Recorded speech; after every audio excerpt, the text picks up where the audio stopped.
যেকোনো মূল্যে তিস্তা মহাপরিকল্পনা বাস্তবায়ন হবে সংসদে প্রধানমন্ত্রী। প্রস্তাবিত বাজেট জীবন বান্ধব। বরেণ্য শিল্পী মুস্তফা মনোয়ার আর নেই, সাংস্কৃতিক অঙ্গনে শোকের ছায়া। মেহেরপুরের নাজিরাকোনা সীমান্তে পুশিনের চেষ্টা, বাধার মুখে ফিরিয়ে নেয় বিএসএফ। লালমনিরহাটে কমলেও কুড়িগ্রাম এবং সিরাজগঞ্জে নদ নদীর পানি বেড়েছে, নিম্নাঞ্চল প্লাবিত।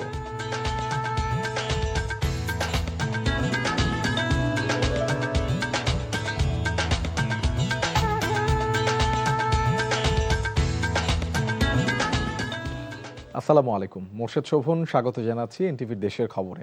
গ্রাউন্ড সিমেন্ট শিরোনাম দেখছিলেন, এবারে নিয়ে যাচ্ছি পুরো খবরে। প্রস্তাবিত বাজেটকে জীবন বান্ধব হিসেবে উল্লেখ করেছেন প্রধানমন্ত্রী তারেক রহমান। ত্রয়োদশ জাতীয় সংসদের বাজেটে অধিবেশনের আলোচনায় প্রধানমন্ত্রী বলেন, বাজেট পেশের পর এবারই প্রথম নিত্যপণ্যের দাম বাড়েনি। নানা সংকট মাথায় রেখেই এবারের বাজেট প্রণয়ন করতে হচ্ছে জানিয়ে প্রধানমন্ত্রী বলেন, সংকটকে অজুহাত হিসেবে নয়, কার্যকর নীতির মাধ্যমে সফলভাবে মোকাবেলা করতে চায় সরকার। যে কোনো মূল্যে তিস্তা মহাপরিকল্পনা বাস্তবায়ন করার কথা জানান প্রধানমন্ত্রী। আরও জানাচ্ছেন খান আলামিন। আগামী অর্থ বছরের প্রস্তাবিত বাজেট আলোচনায় প্রধানমন্ত্রী তারেক রহমান তার বক্তব্যে সরকারের খাতওয়ারি পরিকল্পনার বিস্তারিত তুলে ধরেন। বাজেটের মাধ্যমে মানুষের সামনে আশার আলো তুলে ধরতে পেরেছে তার সরকার। বলেছেন, এটি জনবান্ধব বাজেট, যাতে মানুষ কিছুটা স্বস্তির নিঃশ্বাস ফেলতে পারছে। এই বাজেটকে আমি একটি নামকরণ দিতে চাই, সেটি হচ্ছে জীবন বান্ধব বাজেট। আমরা চেষ্টা করেছি আমাদের সর্বোচ্চ দিয়ে, আমাদের সর্বোচ্চ বুদ্ধি, বিবেক, জ্ঞান দিয়ে আমরা চেষ্টা করেছি এমন একটি বাজেট উপস্থাপন করতে, যেই বাজেটটি শ্রেণী পেশা সমাজের সকল মানুষ কিছুটা হলেও স্বস্তির শ্বাস ফেলতে পারে। ভঙ্গুর অর্থনীতি, উৎপাদন ও বিনিয়োগের স্থবিরতা, ঋণের বোঝা, এমন নানা সংকট মাথায় রেখেই বাজেট প্রণয়ন করতে হয়েছে বলে জানালেন প্রধানমন্ত্রী। কোনো অজুহাত ছাড়াই এই পরিস্থিতি মোকাবেলা করতে চান। আমরা সংকটকে অস্বীকার করতে চাই না, সংকটকে অস্বীকার করে আমরা থাকতেও পারবো না, এটি বোকামি হবে। তবে একই সাথে মাননীয় স্পিকার, সংকটকে আমরা অজুহাতও বানাতে চাই না, এবং সেজন্যই মাননীয় বিরোধী দলের নেতার সাথে আমি সম্পূর্ণভাবে একমত। আমরা জনগণকে সাথে নিয়ে রাজনৈতিক সদিচ্ছা এবং কার্যকর নীতির মাধ্যমেই আমরা যে এই সংকটকে আমরা সফলভাবে মোকাবেলা করতে চাই। মাননীয় স্পিকার, অর্থনীতিকে মুষ্টিমেয় সুবিধাভোগীদের কাছ থেকে বের করে মানবিক অর্থনৈতিক ব্যবস্থা গড়ে তোলাই বাজেটের লক্ষ্য বলে জানান প্রধানমন্ত্রী। স্বৈরাচারের সময় আমরা দেখেছি এই বাংলাদেশের অর্থনীতিকে কিভাবে কুচি কুচি করা হয়েছে বিভিন্ন ব্যক্তির স্বার্থে। মাননীয় স্পিকার, এবারকার বাজেটের অন্যতম মূল লক্ষ্য হচ্ছে অর্থনীতিতে ধীরে ধীরে শৃঙ্খলাকে ফিরিয়ে নিয়ে আসা। কৃষি নির্ভর অর্থনীতিকে চাঙ্গা রাখার বিকল্প নেই জানিয়ে তারেক রহমান বলেন, যে কোনো মূল্যে তিস্তা মহাপরিকল্পনা বাস্তবায়ন করবে তার সরকার। নদীর যে নাব্যতা, এটি ফিরিয়ে এনে, এগুলোকে খনন করার মাধ্যমে এগুলোকে ফিরিয়ে এনে দেশে বন্যা খরা থেকে মুক্ত রেখে, একই সাথে মাননীয় স্পিকার, সারা বছর যাতে আমাদের কৃষক ভাইরা সেচ সুবিধা নিশ্চিত রাখতে পারে, তার জন্য বর্তমান সরকার পুনরায় যেখানে সম্ভব নদীগুলো, যে সকল নদী পসিবল, সেই নদীগুলো এবং খালগুলোকে খনন এবং পুনর্খননের কাজ এরই ভিতরে শুরু করেছে। তিস্তা, মাননীয় স্পিকার, জাতীয় অগ্রাধিকার ভিত্তিতে ইনশাআল্লাহ এই সরকার যে কোনো মূল্যে তিস্তা ব্যারেজ মহাপরিকল্পনা বাস্তবায়ন করবে। জিডিপির প্রবৃদ্ধির হার বাড়লেই প্রকৃত উন্নয়ন হয় না জানিয়ে প্রধানমন্ত্রী তারেক রহমান বলেন, যখন সাধারণ মানুষের ঘরে স্বস্তি আসে তখনই উন্নয়ন হয়। খান আলামিন, এনটিভি নিউজ, ঢাকা। দর্শক, রাজধানীর চীন মৈত্রী সম্মেলন কেন্দ্রে এক অনুষ্ঠানে বক্তব্য রাখছেন প্রধানমন্ত্রী তারেক রহমান। আমরা সরাসরি চলে যাচ্ছি তার বক্তব্যে। ছড়িয়ে ছিটিয়ে আছে কোটি কোটি, সব কিছু তোমাদেরকে ঘিরে। আমরা যেই কাজগুলো করতে চাইছি সব কিছু তোমাদেরকে ঘিরে, কারণ আমরা আছি, কদিন পরে আমরা থাকবো না, কিন্তু তোমরা থাকবে, তোমরা বাংলাদেশকে সামনে নিয়ে যাবে, তোমরা বাংলাদেশকে গড়ে তুলবে। সেটা স্পোর্টসে হোক, সেটা ইনোভেশনে হোক, সেটা যে কোনো কিছুতেই হোক না কেন, বাংলাদেশকে ভবিষ্যতে সামনে পৃথিবীতে, ভবিষ্যৎ পৃথিবীতে তোমরা নেতৃত্ব দিবে। আমরা দর্শক, রাজধানীর চীন মৈত্রী সম্মেলন কেন্দ্র থেকে এতক্ষণ দেখছিলেন প্রধানমন্ত্রী তারেক রহমানের বক্তব্যের অংশবিশেষ। প্রস্তাবিত বাজেট জনগণের জন্য কখনো সুফল বয়ে আনবে না বলে মন্তব্য করেছেন বাংলাদেশ জামায়াতে ইসলামীর সহকারী secretary general doctor Hamidur Rahman Azad. দুপুরে কক্সবাজার জেলা জামায়াতের কার্যালয়ে আলোচনা সভায় তিনি একথা বলেন। হামিদুর রহমান বলেন, দুর্নীতি দুঃশাসন বন্ধ না হলে দেশ ও দশের উন্নয়ন হবে না। কক্সবাজার সহ সারা দেশের আইন শৃঙ্খলা যে অবনতি তা লাগাম ধরতে হবে, অন্যথায় পরিস্থিতি ভয়াবহ আকার ধারণ করবে। আর প্রধানমন্ত্রী একদিকে রাষ্ট্রীয় অর্থ খরচ করে গাছ রোপণ করছেন, আর তাদের দলীয় নেতাকর্মী আর এমপি সিন্ডিকেট করে হাজার হাজার একর প্যারাবন নিধন করছে। এমন মুনাফিকি পৃথিবীতে আর নেই বলে মন্তব্য করেন তিনি।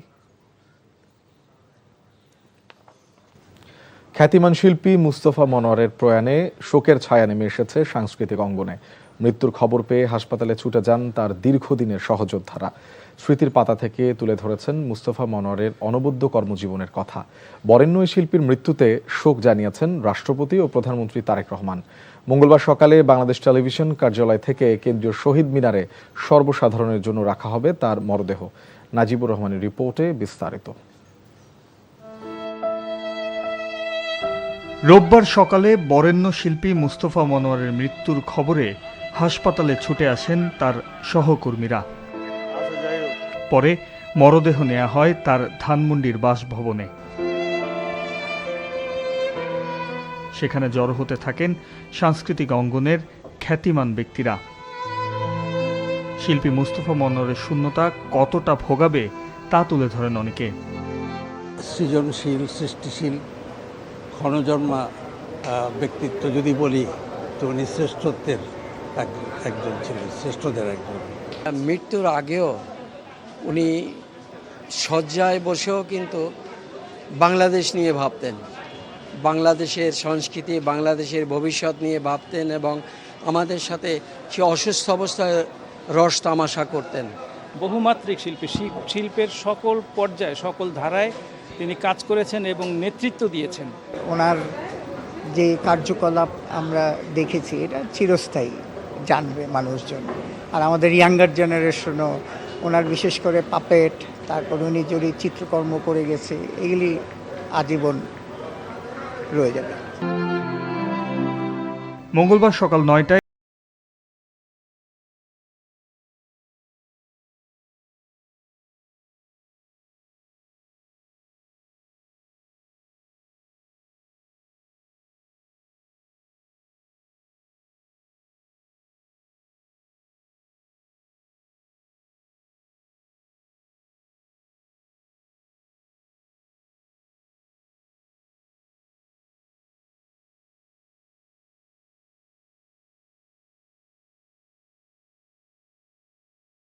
NTV news, Dhaka. মেহেরপুরের মুজিবনগর উপজেলার নাজিরাকোনা সীমান্ত দিয়ে বেশ কয়েকজনকে পুশিনের চেষ্টা করেছে ভারতীয় সীমান্তরক্ষী বাহিনী বিএসএফ। ভোরে ভারতের নদিয়া জেলার তেহাট্টি থানার নিউ পাথরঘাটা গ্রামের বিপরীতে নাজিরাকোনা সীমান্তে এ ঘটনা ঘটে। স্থানীয়দের দাবি, বিএসএফ বেশ কয়েকজনকে বাংলাদেশে প্রবেশ করানোর চেষ্টা করে। বিষয়টি জানতে পেরে বিজিবি সদস্যরা গিয়ে প্রতিবাদ জানায়। এক পর্যায়ে ওই ব্যক্তিদের নিয়ে ভারতের অভ্যন্তরে ফিরে যায় বিএসএফ। এদিকে শেরপুরের শ্রীবর্দী উপজেলার খারামুড়া সীমান্ত দিয়ে দুজনকে বাংলাদেশে পুশিনের চেষ্টা করে বিএসএফ। পরবর্তীতে বিজিবি তাদের ফেরত পাঠিয়ে দেয়। সকালে ঝিনাইগাতী উপজেলার তাওয়াকুচা বিজিবি ক্যাম্প সংলগ্ন সীমান্তে এ ঘটনা ঘটে। বর্তমানে তারা নোম্যান্স ল্যান্ড এলাকায় অবস্থান করছে। কক্সবাজারের টেকনাফ উপকূল থেকে সাগরে মাছ ধরতে যাওয়া একটি ট্রলার সহ 5 জেলেকে ধরে নিয়ে গেছে আরাকান আর্মি। স্থানীয় জেলেরা জানায়, সকালে টেকনাফের আলী আহমেদের মালিকানাধীন একটি ট্রলার মাছ ধরতে সাগরে যায়। পরে ছেড়াদ্বীপ সংলগ্ন এলাকায় পৌঁছালে আরাকান আর্মির সদস্যরা ট্রলারটিকে ধাওয়া করে আটক করে এবং ট্রলার সহ 5 জেলেকে নিয়ে যায়। উপজেলা নির্বাহী কর্মকর্তা SM অনিক চৌধুরী বলেন, 5 জনকে ধরে নিয়ে যাওয়ার খবর পাওয়া গেছে। তারা সবাই রোহিঙ্গা ক্যাম্পের বাসিন্দা। শিশু ছেলেকে হত্যার দায়ে টাঙ্গাইলে মাকে 13 বছর সশ্রম কারাদণ্ড দিয়েছে আদালত। টাঙ্গাইলের বিশেষ ট্রাইব্যুনাল 1-এর বিচারক মোহাম্মদ হাফিজুর রহমান এই রায় দেন। 2020 সালের 30 আগস্ট আয়না বেগমের স্বামী জহিরুল ইসলাম খবর পান তার 18 দিনের শিশুপুত্রকে পাওয়া যাচ্ছে না। অনেক খোঁজাখুঁজির পর এক পর্যায়ে বাড়ির পাশের খাল থেকে শিশুর মৃতদেহ উদ্ধার করা হয়। এ ঘটনায় শিশুর বাবা জহিরুল ইসলাম বাদী হয়ে তার স্ত্রী আয়না বেগমের বিরুদ্ধে হত্যা মামলা দায়ের করেন। এদিকে সিরাজগঞ্জে ফেন্সিডিল রাখার দায়ে 6 জনকে যাবজ্জীবন কারাদণ্ড দিয়েছে আদালত। দুপুরে অতিরিক্ত দায়রা জজ আদালতের বিচারক নজরুল ইসলাম এই রায় দেন।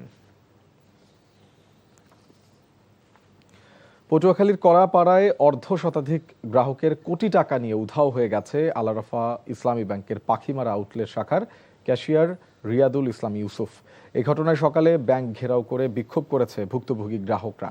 এ সময় বক্তারা বলেন, শুধু গ্রাহকই নয়, ব্যাংকের এজেন্ট মুস্তাফিজুর রহমান আইয়ুব আলীর মাদার অ্যাকাউন্ট থেকেও 10 লাখ টাকা নিয়ে গেছে রিয়াদ।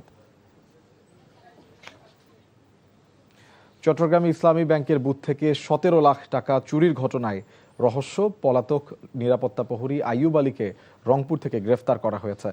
আটকের পর তার কাছ থেকে উল্লেখযোগ্য পরিমাণ টাকা উদ্ধার করে পুলিশ জানায়, গত 24শে জুন চট্টগ্রামে ইসলামী ব্যাংকের চকবাজার শাখার এটিএম বুথের নকল চাবি ব্যবহার করে বুথের ক্যাশ ড্রয়ার থেকে 17 লক্ষ টাকা নিয়ে পালিয়ে যায় নিরাপত্তা প্রহরী আইয়ুব আলী।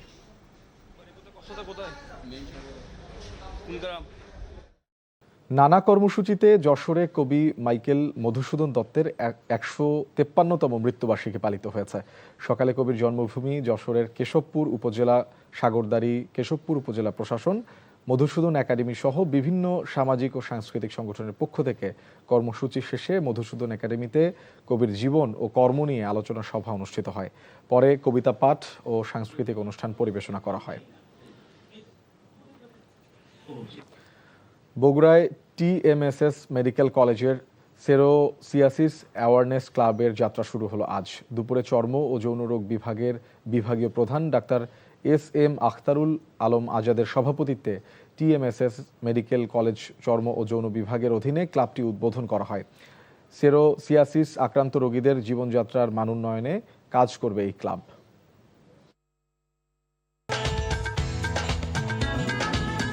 এ ছিল দেশের খবর। এই খবরের ভিডিও সহ আপডেট জানতে ভিজিট করুন এনটিভি অনলাইন www.ntvbd.com। এছাড়াও এনটিভির জনপ্রিয় সব অনুষ্ঠান ও খবরের আপডেট জানতে ভিজিট করুন আমাদের ইউটিউব ও ভেরিফাইড ফেসবুক পেজ। 6টায় ইভিনিং নিউজ দেখার আমন্ত্রণ রইল। ধন্যবাদ সবাইকে।